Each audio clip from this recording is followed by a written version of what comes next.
Hey everyone, welcome back to my channel. Today we're unraveling a case that will not only disturb you but will make you question the very foundation of distorted beliefs. This is the tragic story of Banaz Mahmod, a young woman who dreamed of freedom and love, but was instead caught in a web of tradition, control, and violence. Imagine living in a world where your every move is dictated by someone else's beliefs, where your voice is silenced by fear, and where love becomes the ultimate betrayal.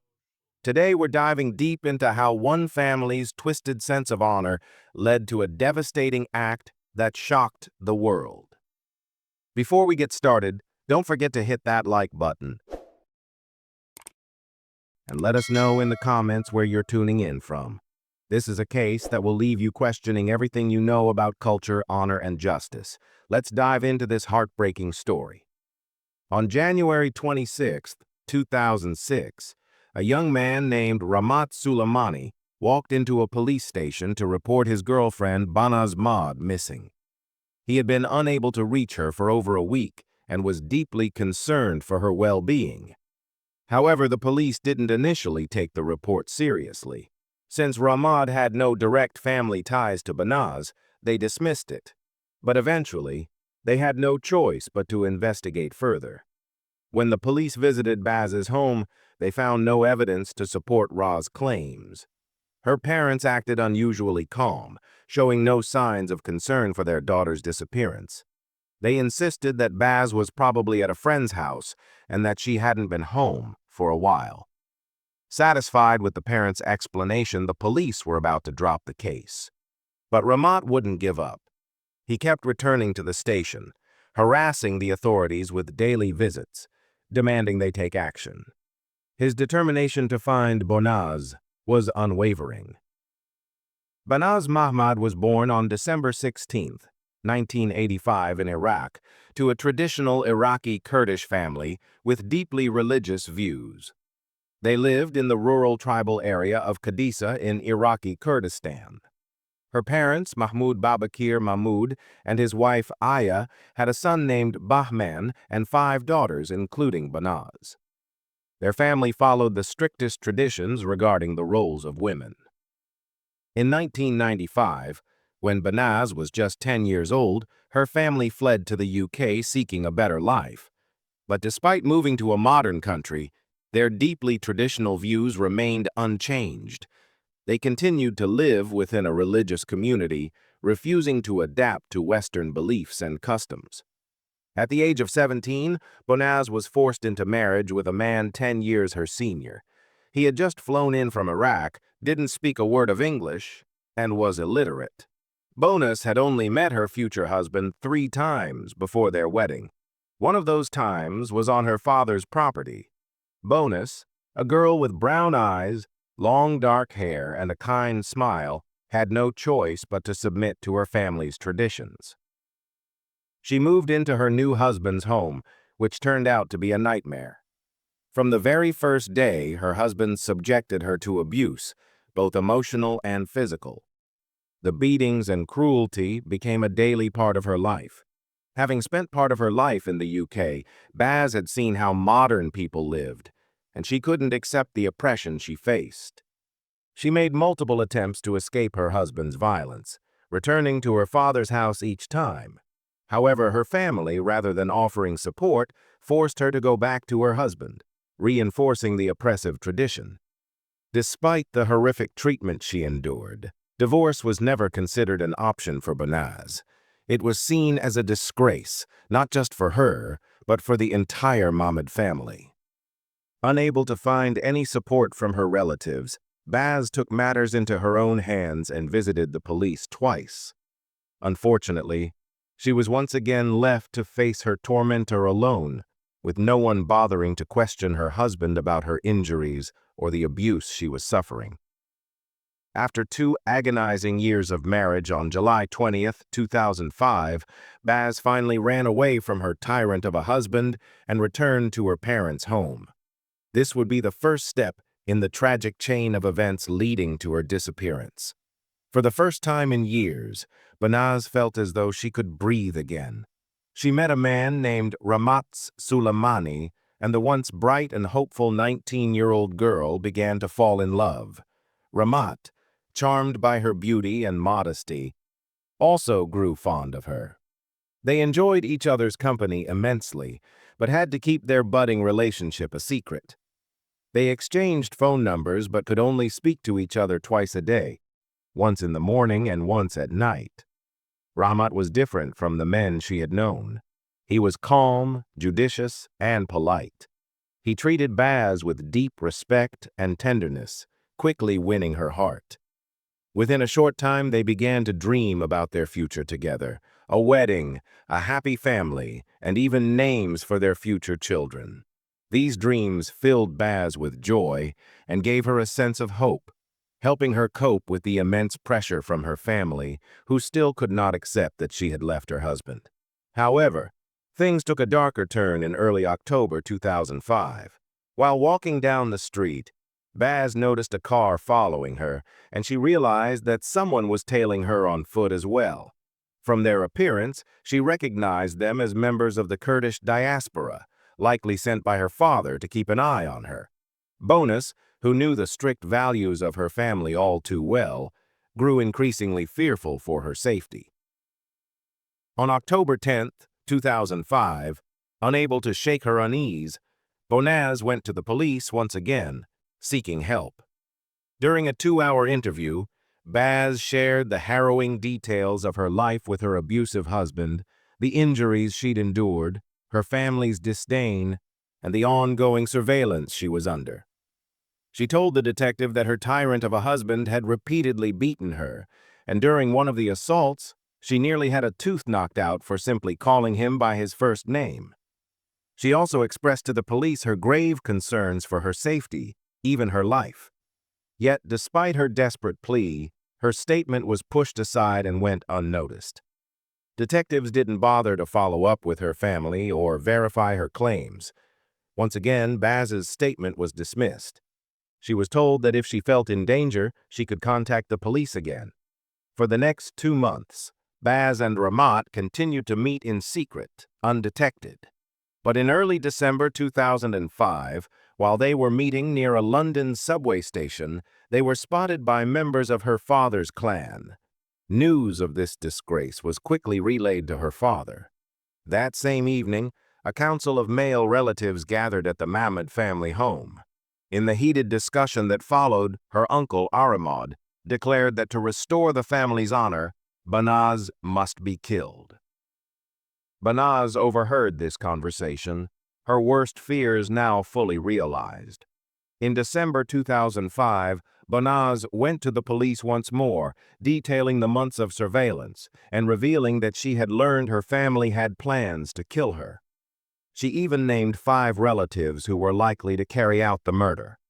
But once again, the police didn't take her seriously. This time, it would prove to be a fatal mistake. 2 weeks later, Baz would disappear. And to uncover the truth about her fate, detectives would have to sift through a web of lies, cruelty, and ignorance.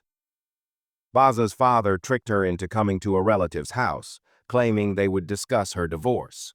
When she arrived, her father, Banaz Mahmod, made her drink brandy and left her alone in a room with the TV on. But when she turned around, she saw her father putting on rubber gloves and reaching for a rope. Realizing that her life was about to be taken, Banaz ran to the front door, but it was locked. Desperate, she broke a window, cutting her hands in the process. She managed to escape and ran to a nearby cafe where she fainted from shock and fear. The paramedics who arrived at the scene rushed her to the hospital where the police were contacted. When Baz regained consciousness, she immediately called Ramat asking him to come for her. After being discharged, she went to live with him. They welcomed the start of 2006 together, feeling happy for the first time in a long while. However, by mid-January, Banaz's family began to pressure her intensely, urging her to return home and reconcile with them, as well as discuss her relationship with Ramat. Banaz, still holding on to the hope that her mother would protect her, believed that returning home would bring some form of resolution. So she agreed to visit her father's house. Before going, Banaz, fearful for her safety, visited the police station once again. She wrote a full statement and listed the names of those who might harm her, hoping that this time the authorities would take her seriously. Despite all the fear and warnings, Banaz returned to her parents' home on January 22, 2006. However, just days later on the street, three men attempted to grab Ramad and force him into a car. Fortunately, Ramad fought back and managed to report the incident to the police. 2 days later, Ramad and Banaz were scheduled to testify at the police station, but Banaz never showed up. Ramad's attempts to contact her were unsuccessful, and it became clear.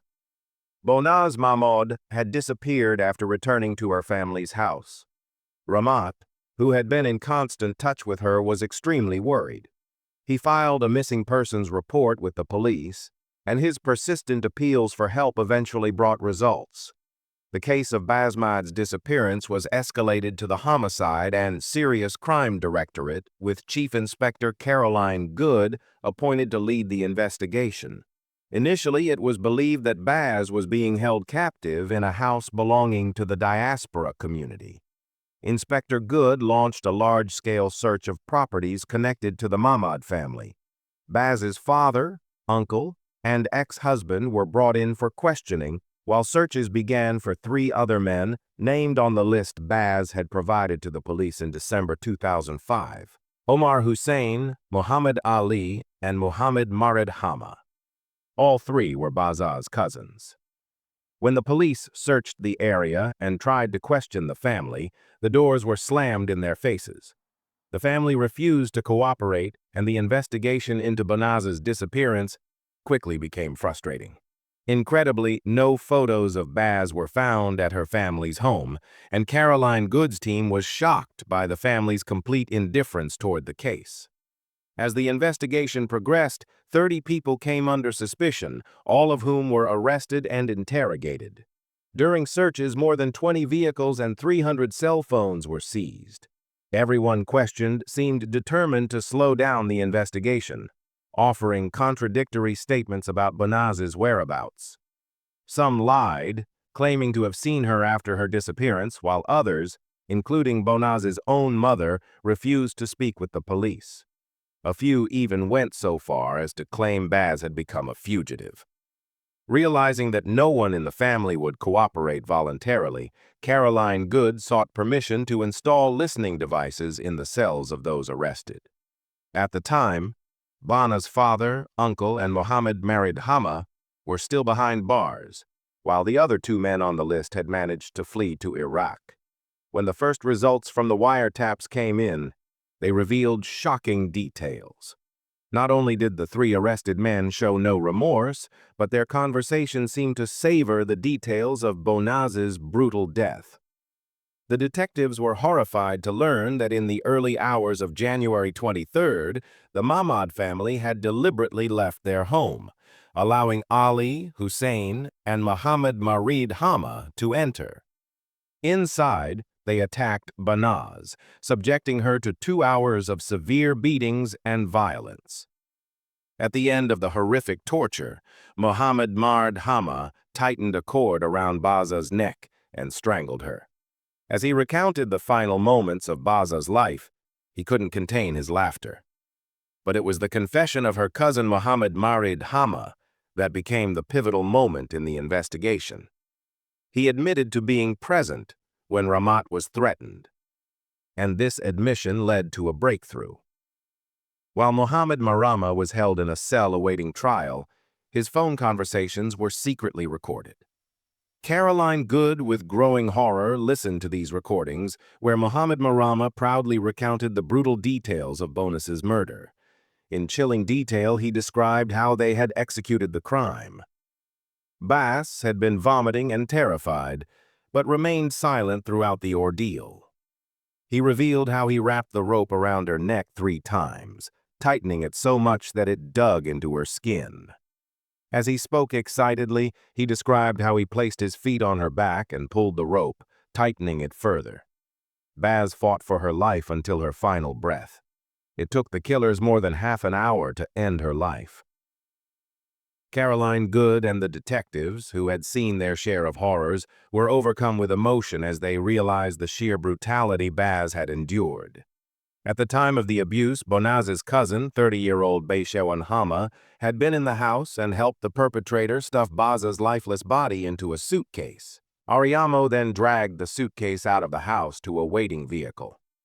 Muhammad Mard Hama gleefully added that a police car had driven by during the incident, but the officers hadn't even noticed the suitcase, which had Banaz's hair and an elbow sticking out.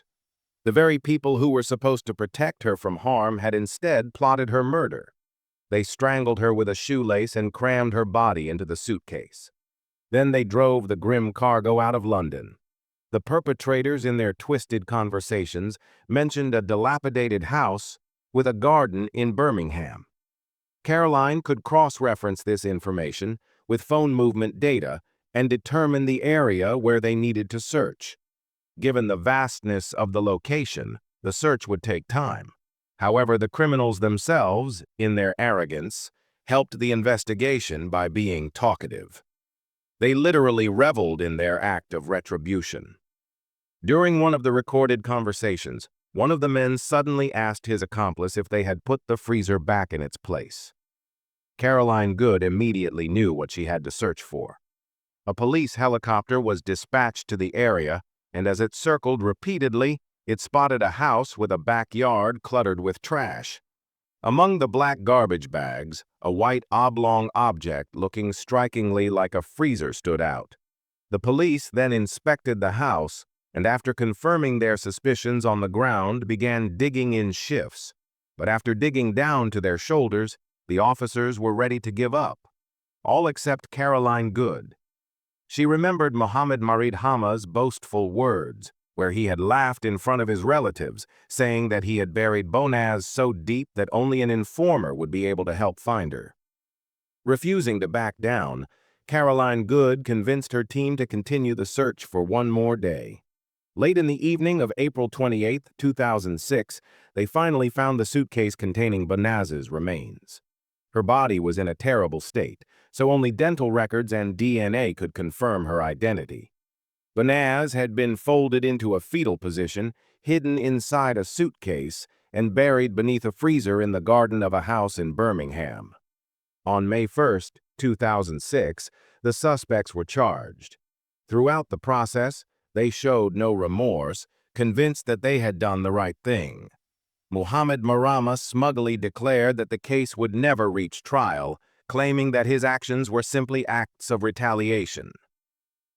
After Baza's remains were found, Caroline Good faced another wave of resistance from the Kurdish diaspora. A flood of people came forward, all attempting to provide alibis for the criminals, claiming that the suspects had been in public places on the day of Banaz's death, making it impossible for them to have committed the crime. In total, 50 people were somehow involved in Banaz's murder. And Caroline Good later recalled her disgust at the entire situation. She said, "I felt nothing but anger, disgust, and contempt for these men. 50 men had actually participated in the murder of one woman, and they were proud of their masculinity." In early March 2007, London's Central Criminal Court began hearing the cases against Banaz Mahmod, Mahmod, and Muhammad Marid Hama. Prosecutor Victor Temple described the crime as a cold-blooded, heartless execution orchestrated by the victim's own father and uncle. In June 2007, a jury unanimously found all 3 men guilty, and they were sentenced to life imprisonment. Banaz Mahmod, the father, was given a minimum term of 20 years. Mahmod, the uncle, received a minimum term of 23 years, and Muhammad Marid Hama, the cousin, was sentenced to life with a minimum term of 17 years. Delivering the verdict, Judge Brian Barker remarked, "In order to restore your so-called family honor, you decided that she must die and her memory must be erased. This is a barbaric and heartless crime. What honor is there in a father putting his status in society above the life of his own flesh and blood? But what could these words mean to the ruthless criminals who had meticulously planned to rid themselves of the so-called disgrace? 4 months after the trio's conviction, the London police were informed that Muhammad Ali, one of the perpetrators, had been arrested in Iraq for a crime against a young boy, resulting in the boy's death. For the British authorities, securing Ali's extradition was no easy task. Iraq had never agreed to extradite its citizens, but after a prolonged effort, the UK authorities managed to have their way. In June 2009, Muhammad Ali was extradited at the United Kingdom. Omar Hussein, the last of the 5 perpetrators, was still hiding in the Iraqi countryside, avoiding public attention. His whereabouts were not disclosed until December 2009, when he was finally captured. During an argument with one of his brothers, Hussein was shot in the leg and required medical attention. While at the hospital, he was arrested by the police, but who had been called to the scene. After his discharge, authorities began preparing him for extradition. Initially, Hussein claimed that he had not been in London in 2005 and therefore could not be involved in Banaz's death. However, this was contradicted by UK Social Security records, which showed that he had been receiving refugee benefits at the time. Without delay, Hussein was extradited in March 2010. The court sentenced him to life imprisonment with a minimum term of 21 years. Donna Amun, who had been in the house at the time of Banaz's murder, was sentenced to 8 years in prison for assisting in the disposal of Banaz's body and obstructing justice. One of Banaz's recorded interviews at a South London police station revealed the depth of her family's involvement in her death. In the interview, she had handed over a letter to the police in which she named the individuals who she believed were planning to kill her and her boyfriend, Rahmat, with whom she had been seen kissing. These individuals were members of her own family and the wider Iraqi Kurdish community. Baz had enraged her family by deciding to divorce a man who treated her like a disposable object to be discarded when it suited him. She tried to leave him several times, but each time her family forced her to return. Unfortunately, the police's indifference to her case, which ultimately cost her life, led to significant changes in how honor-based cases are handled today. Following Banaz Mahmod's death, an inquiry into police misconduct was launched. An independent commission prosecuted 9 officers for their inadequate response to Banaz's allegations. 7 of the officers received reprimands while 2 were dismissed.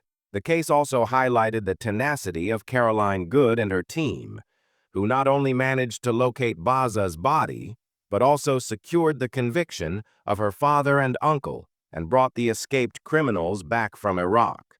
However, these efforts did little to bring Banaz back or change the painful truth that the people who should have protected her most, her relatives, were the very ones who betrayed her. Baz was buried at Marin and Sutton Joint Cemetery in Morton. A memorial service was held on June 26, 2007 at the MN Auditorium, followed by the placement of a granite memorial headstone at her grave. Her family did not attend either of the services. Only a few people, including Rahmat Suleimani, Caroline Good, and Banaz's 2 sisters, honored her memory. The memorial was funded by law enforcement officials working on the case and a women's rights organization. Rahmat Suleimani, who had remained in the UK under the Witness Protection Program, never recovered from the trauma of Banaz's death. He wrote a heartfelt letter of condolence to his late beloved, telling her that she was the love of his life and the very world to him. Sadly, in May 2016, 10 years after the crime, Rahmat took his own life, marking his 3rd attempt to end it. The case highlighted a significant issue with the police's handling of honor crimes, as the law does not require them to officially record such cases. The Association for the Protection of Women's Rights in Iran and Kurdistan reported that in 2010 alone, police documented over 2,800 cases of honor-based violence. However, an organization set up to support victims of honor crimes and forced marriages revealed that more than half of the 600 calls they receive each month go unanswered due to insufficient evidence. The UN estimates that there were approximately 5,000 honor killings worldwide in 2000, the most extreme form of punishment for women perceived to have dishonored their family or community. While the majority of these cases occur in South Asia or the Middle East, especially in predominantly Muslim communities, the case of 19-year-old Banaz Mahmod has drawn attention to the struggles of immigrant communities trying to adjust to changing lifestyles. Some groups believe that thousands of honor crimes go unnoticed in minority communities within Britain. Hundreds of women are taken abroad, forced into marriage, or harmed when their changing outlook on life brings them into conflict with traditional male-dominated communities. Banaz Mahmod, a young woman of Kurdish descent, died on January 23, 2006, in the name of her family's honor. Her older sister, Bail, now urges other women in similar situations to seek help before it's too late. Even today, Bail continues to live in fear for her life, hiding at a secret address and never stepping outside without a long black veil that covers her entire body and face, leaving only her eyes visible.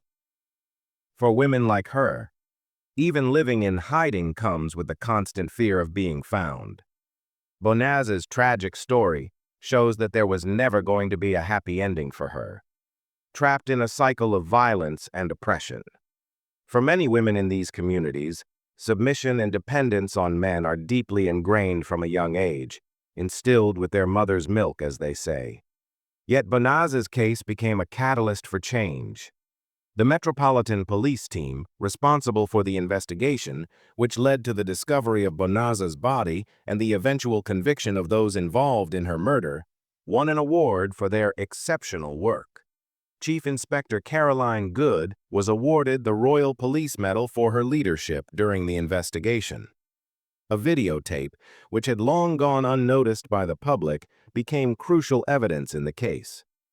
The footage taken during a police interrogation captured Baza's nervousness as she brushed her hair away from her face and began to share her story.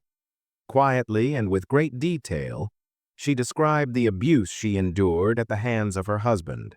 She spoke of intimidation by men on the street, some of whom she recognized. Finally, she warned that her life was in danger because of the dishonor she had brought upon her family. In ragged English, with a strong Iraqi accent, she said, "Until now, they follow me. This is the main reason I came to the police station. In the future, if something happens to me, it will be them." The camera then turned off and the lights went out, plunging the room into total darkness. Thanks for watching, everyone. If this story shocked you, make sure to like, subscribe, and hit the bell icon. Drop a comment below and let us know what surprised you the most and where you're watching from. Catch you in the next case. Take care.